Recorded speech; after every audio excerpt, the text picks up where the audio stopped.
Yo! Bon, oui, je sais. Ça fait un petit moment que je n'ai pas sorti de vidéo. La raison? Je suis en train d'essayer de prendre un maximum d'avance avec les vidéos. Je suis actuellement en train de finaliser un LSD sur Jay-Z. Et aussi, je suis en train de travailler sur le deuxième drop d'Iconic Market, la marque de vêtements. Donc j'essaie de faire quelque chose de plus sophistiqué, de plus poussé encore, etc. Tenir compte aussi de vos retours parce que le premier drop a très bien marché et j'aimerais que ce deuxième marche encore mieux. Donc j'essaie de travailler sur tout ça, prendre de l'avance pour pouvoir vous sortir quelque chose qui soit clean. D'ailleurs, j'ai pas sorti de vidéo depuis 2020, donc bonne année à vous. Santé, succès, amour, bref, tout ce qui peut être positif, il faut que vous l'ayez cette année. Donc c'est tout ce que je vous souhaite. Bon, comme tu as pu le voir dans le titre de cette vidéo, je vais te parler d'une anecdote assez sympa entre Quavo et moi. Alors ce qui est assez drôle, c'est que j'ai vu récemment sur Twitter que Quavo a défrayé la chronique lors de la Paris Fashion Week. Il se sera embrouillé avec un videur si je me trompe pas. Alors je sais, c'est pas dans mes habitudes de faire ce type de vidéo là. Simplement parce que je fais pas de story time en général, c'est pas trop mon truc. Mais je me suis dit que le temps de vous sortir un LSD ou un top ou quoi que ce soit d'autre, eh ben je vais vous parler de cette expérience-là. En plus, je vais vous sortir aussi une interview avec Clara Cagné, donc ça c'est vraiment pas mal. Mais voilà, je me suis dit que j'allais vous raconter un peu plus ma vie parce que personnellement aujourd'hui j'en rigole de ouf. Je t'avoue que sur le moment j'en ai pas trop rigolé. Mais j'en ai très vite rigolé, vas-y, c'est rien. Mais voilà, je me suis dit que je pouvais vous la raconter, ça peut peut-être faire rire quelques-uns parmi vous. Je sais pas s'il y a de morale à ça, mais si ça peut vous faire passer un beau moment, moi ça me va, ok? Alors tout d'abord, je vais vous poser le cadre. On est au BET Awards 2019, donc c'est il y a à peu près un peu plus de 6 mois. Comme vous le savez, je travaille aussi avec BET France. Donc avec BET France, on a une émission Balou et moi, où justement on parle de rap américain qui s'appelle Ye That Way. Cette émission existe encore, c'est juste qu'elle n'est pas diffusée de la même manière sur la chaîne French Plug, elle est maintenant diffusée sur les réseaux de BET France, donc sur Instagram et sur YouTube. On est en train d'essayer de voir justement pour pousser un maximum, mais c'est vrai que beaucoup d'entre vous me demandent où est passée l'émission, elle est toujours là, mais il faut juste qu'on la pousse un peu plus. Ça c'était la petite parenthèse. Pour les BET Hip Hop Awards et pour les BET Awards, Balou et moi avons l'habitude d'aller aux US pour couvrir l'événement pour BET International et surtout pour BET France, pour vous apporter donc les interviews qu'on fait, le show, etc. Aller aux BET Hip Hop Awards et BET Awards figure en général parmi les meilleures expériences de l'année. Simplement parce que tu vas être dans un hôtel de luxe avec toute l'industrie musicale, que ce soit les directeurs artistiques, les artistes eux-mêmes, les label owners, tout le monde.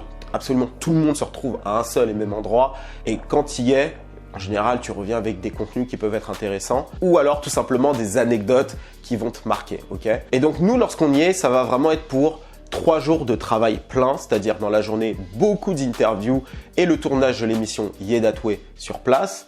On va aussi beaucoup travailler avec les artistes internationaux qui ont été nominés. Donc l'année dernière, ça a été Big Daddy Joker, donc Joker, big up à lui, et Nestlé. Donc on était beaucoup avec eux, on a fait les émissions avec eux. D'ailleurs, ça s'est extrêmement bien passé. D'ailleurs, gros big up à eux, ça a été une super expérience de le vivre avec eux. Et donc voilà, la journée, ça va être des interviews, émissions, etc.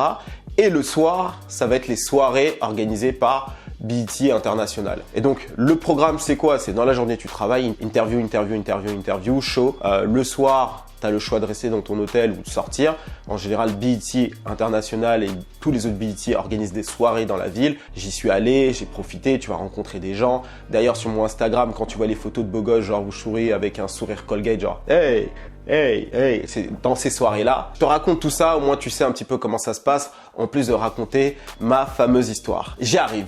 Donc là on y est. Les BET Awards sont passés, on a fini de bosser. Nous, il nous reste 2 jours avant de rentrer. On ne s'est pas énormément promené en dehors, on va dire, du cadre de BET.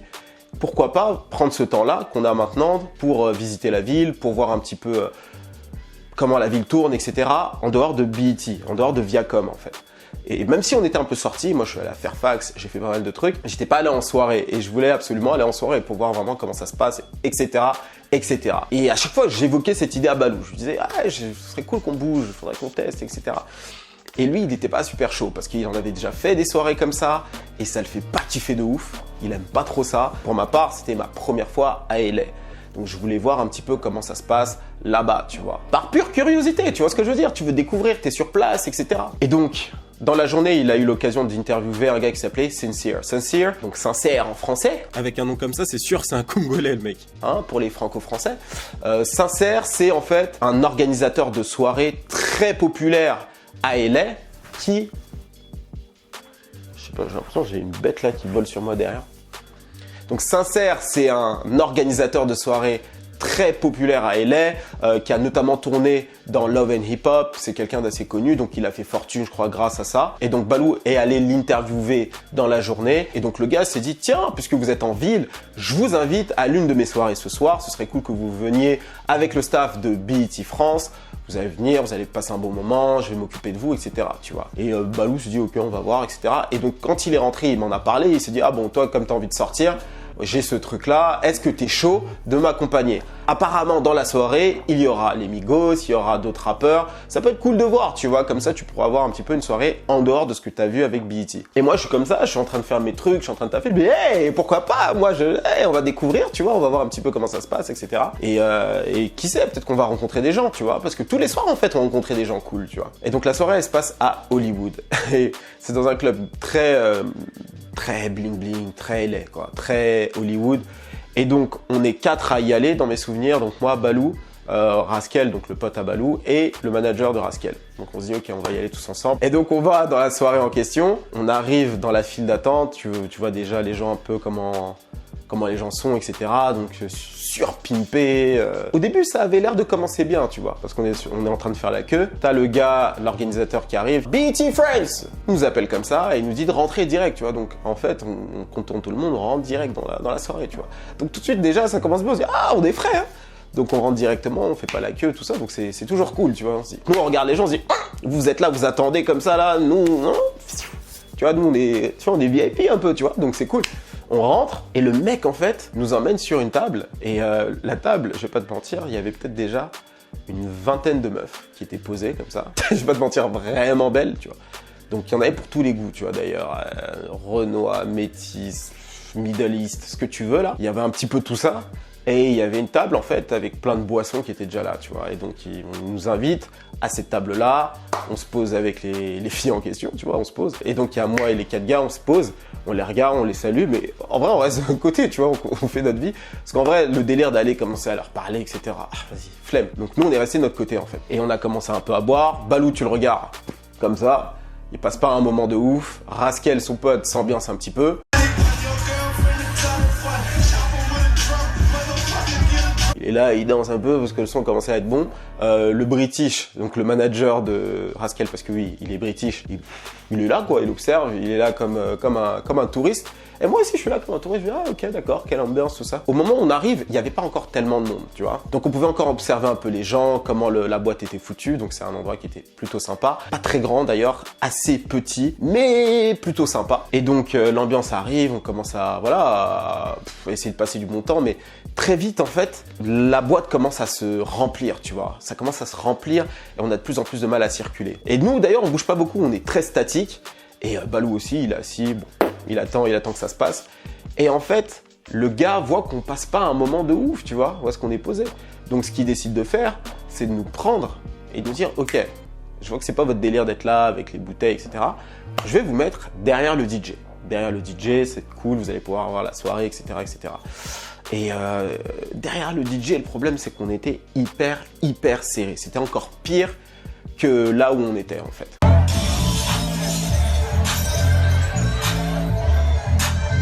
Il y avait vraiment beaucoup de gens. Et derrière le DJ, en général, c'est là où aussi tu peux avoir des VIP, des gens un peu importants qui sont posés, tu vois. Et en l'occurrence, ici, il y avait Quavo, tu vois. Quavo et tout son entourage qui était là, tu vois, qui était au fond.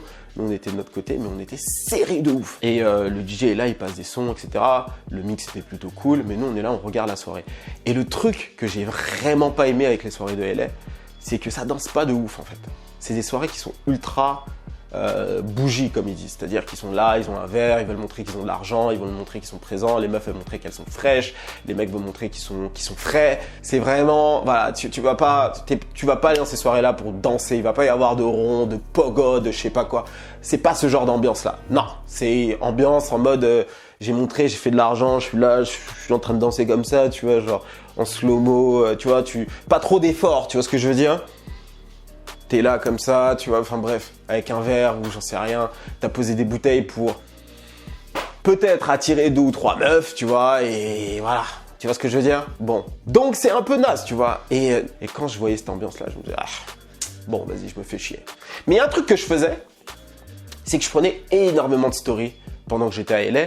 Parce que l'audience était réceptive, j'avais beaucoup de réactions, et je me disais, ah tiens, bon, puisque je suis là, et que je me fais chier, que je suis serré, que je peux même pas bouger, rien, je vais sortir mon téléphone, je vais faire quelques stories, tu vois. En plus, je suis derrière le DJ, l'endroit est assez sympa, je vais avoir des réactions. Et je fais une première story comme ça, et la première story que je fais, j'ai pas mis le flash. Donc, tu peux rien voir. Ce qui est pas pratique, en fait. Et je me suis dit, non, je peux pas bosser ça, tu vois, les gens voient rien, j'ai essayé de mettre un peu de lumière, etc., histoire que ce soit cool. Ce que je fais en fait, c'est que je remets une story, cette fois-ci je mets le flash, et donc ce que je fais, c'est que je reprends mon iPhone et je décide de filmer à nouveau en fait tout le club en fait, tout simplement. Je prends mon téléphone comme ça et je me mets à filmer comme ça. Et en fait, je filme. Donc là, en face de moi, il y a toute la foule, le DJ qui est juste là, juste en face de mon téléphone. Je continue. Et ensuite, j'arrive en fait vers la section de Quavo et de son entourage, tu vois. Et dès que j'arrive de ce côté-là avec le flash, t'as un gars de son entourage qui arrive avec une grosse main d'enculé, tape mon téléphone comme ça. Et genre, moi, je tiens très fort mon téléphone pour éviter de le faire tomber.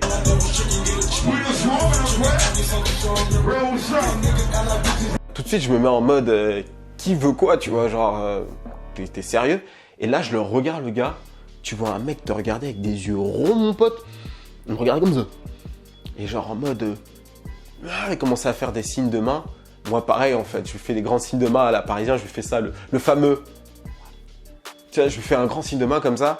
D'après Balou, je disais yo, yo, yo, yo, yo, yo, yo, yo. Ce qui veut pas dire grand-chose, je te l'accorde. Mais dans ma tête, moi, je disais... Hey yo, what you doing, man? What you doing, man? J'étais pas content, forcément. Le gars, il essaie de taper sur mon téléphone. Je dis, mais t'es sérieux, gros? Et sur le moment, je regarde bien le gars et je me dis, putain, sa tête m'est familière. Je sais qui c'est, ce gars-là, parce que j'ai une bonne mémoire visuelle. C'est l'un des goons de Quavo. C'est un gars de son entourage qui, en général, est là aussi pour faire les muscles de Quavo quand il y a des problèmes en public, des choses comme ça. Et c'est notamment lui qui a bousculé et qui était en première ligne lorsque Joe Budden a eu cette altercation avec les Migos en 2016 ou 2017. Wait. No. Wait. Where's the security guard? Chill. C'était ce mec-là en fait, je l'ai reconnu. Donc je me suis dit, oh merde, c'est ce mec des embrouilles là. Donc comme il est là, lui il est là pour ça en fait. Il est là pour protéger Quavo, pour que personne le filme, etc. Et s'il y a un problème, il va essayer de me monter en l'air, tu vois. Et moi, sur le moment, j'avais pas kiffé. Mais je me suis dit quand même, vas-y, je vais pas faire le malin. En plus, je suis LA. Je suis quelqu'un de tranquille, hein, vous le savez, mais quand même. Mais là, je me suis dit quand même que je suis à LA. Et à LA, je vais pas faire le malin à LA, tu vois. À Paris, je suis tranquille. C'est pas à LA que je vais faire le ouf. Mais quand même, ce qu'il m'a fait, on me l'avait jamais fait, tu vois. Donc, forcément, je pouvais pas laisser ce disrespect arriver et passer comme ça, tu vois. Il fallait que je fasse un yo. Enfin bref, tu connais le what you doing, man? What you doing, man? J'ai été obligé, tu vois. Mais je me suis très vite calmé, j'ai regardé le gars, j'étais fâché. Et en fait, il y avait l'entourage de Quavo qui s'est mis à parler avec Rascal qui était juste à côté. Tu sais, avec la gestuelle à l'américaine, comme ça, là. Hey, il peut pas filmer Quavo, c'est une zone privée pour qu'il soit tranquille, personne ne doit savoir qu'il est là, etc. Il peut pas rester dans les VIP, il doit sortir. Et moi, dans ma tête, je me suis dit, oh, peut-être qu'il est là en club, il vient pour serrer des petites, et Saouti n'est pas au courant, tu vois. Donc en plus, Saouti, on l'avait vu dans la journée. En réalité, qu'est-ce qu'elle est belle cette fille. Et lui, peut-être qu'il s'est dit, ok, je suis en club, personne ne sait que je suis là, et je viens serrer des petites. Quand je dis des petites, je parle de meufs en fait. Hein. Je dis souvent le terme petite, comme shorty, ils disent shorty, tu vois. Shorty, ça veut dire petite. Bref, je me suis dit que peut-être qu'il était là pour ça. Mais après, je me suis dit, mais c'est pas logique. Parce que le DJ a lancé son nom à plusieurs reprises. Il a passé énormément de morceaux de Migos parce qu'il était là, parce que c'est ce que font les DJ dans ces clubs-là. Ils font du susbitage. Non, je rigole. Non, enfin, je veux dire, l'artiste, il est là, il a été invité, donc forcément, il passe pas mal de morceaux de l'artiste en question, ce qui est totalement normal. Pourquoi il voudrait se cacher? J'en sais rien. Bref. Donc, ils ont appelé le gars de la sécurité pour me sortir. Et le gars de la sécurité qui justement bloquait les VIP, C'était pas un gars spécialement nerveux, c'est d'ailleurs quelqu'un de très calme. D'ailleurs, j'ai jamais parlé à un vigile aussi calme. En France, en général, bon, les vigiles... Mais lui était très calme, tu vois. Il m'a dit hey, bon, écoute, voilà ce qui s'est passé, il va falloir que tu sortes, etc. Et puis moi, de toute façon, je n'avais pas l'intention de rester là. Après tout, on était serrés comme des putains de sardines. Non, je devrais dire comme des cure-dents. Tu vois comment les cure-dents sont foutus là? Je te montre une photo, tu vois? C'était nous. Donc on était serrés comme as. Et donc en réalité, peut-être que j'attendais qu'on me sorte de là, tu vois. Voilà, le gars, il cherche des excuses. Non, ma tège. Et donc, le gars, lorsqu'il m'a dit de sortir, ben, tout simplement, je suis sorti et je me suis mis à l'extérieur. Et je disais à Balou, non, c'est bon, vous pouvez rester, vous, tranquille. Tranquille, moi, je vais rester en bas. De toute façon, je suis mieux là. Vas-y, c'est bon, tu vois. Je vais rester là. J'ai plus de place. J'ai plus de place. Et c'est vrai, j'avais plus de place. Par souci de solidarité, Balou et Raskel et le manager ont décidé de sortir aussi parce que au final, eux aussi étaient serrés. Ils passaient pas spécialement un beau moment derrière le DJ et donc ils sont tous sortis. Et donc l'organisateur de la soirée, qui était très cool d'ailleurs, a décidé de nous reprendre et nous replacer à un autre endroit. Et il nous a replacés là où on était au départ, donc avec les filles, etc., qui étaient sur la table. Et depuis, il y avait beaucoup plus de gens qui se sont rajoutés. Par contre, ce qui était cool, c'est qu'on avait quand même des verres gratuits, etc., parce qu'il avait installé tout ce qu'il fallait. Balou, régulièrement, il se faisait bousculer comme ça par un garde du corps. Et après, on s'est rendu compte que c'était le garde du corps, en fait, de Meek Mill, parce que Meek Mill s'est ramené juste après. Et lorsqu'il est arrivé, en fait, le DJ a arrêté de jouer des sons de Migos. Il a arrêté de calculer Quavo et il a commencé à passer tous les sons de Meek Mill. Et il a bien sûr commencé par l'excellente intro de Dreams and Nightmares. Et donc lorsqu'il s'est ramené, Meek Mill assez grand avec tout Dream Chasers, ils étaient juste en face, ils n'étaient pas derrière le DJ, mais juste en face de où on était. Et là, ça commençait vraiment à devenir désagréable, ok? Vraiment, c'était... là, on était trop serrés, c'était plus un beau moment qu'on passait. C'était juste cool de voir Meek Mill, parce que j'aime bien Meek Mill. La soirée, à part ça, n'était vraiment pas bonne. En plus, je l'avais encore là, à cause de Quavo qui m'avait tège, même si c'est pas lui directement, c'est son entourage. Hein, parce qu'on sait très bien que ces stars-là, elles aiment pas réagir en direct, mais bon, le gars, il a laissé faire, donc voilà. Et au final, on est parti à 2h du matin, parce que ces soirées-là, ça finit assez tôt, 2h du matin. En général, à LS, ça finit tôt, 2h, et ensuite, il y a les fameuses after party. Une morale à cette histoire? Non, pas vraiment. À part oui, jamais sortir son téléphone et filmer une rosta de trop près, lorsque tu es dans un cadre un peu spécial, ok?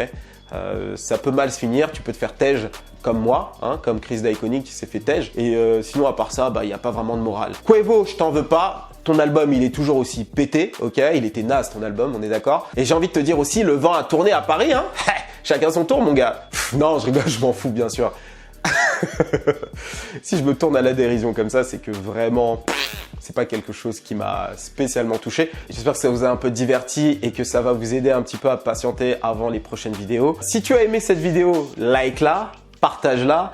Je sais pas trop quelles questions poser derrière parce que j'ai pas l'habitude de faire de story time. Comment est-ce que tu veux commenter? Qu'est-ce que tu aurais fait à ma place? Et surtout, n'oublie pas de me suivre, de t'abonner, ok? C'était Chris d'Iconic. À la semaine prochaine. Cheers!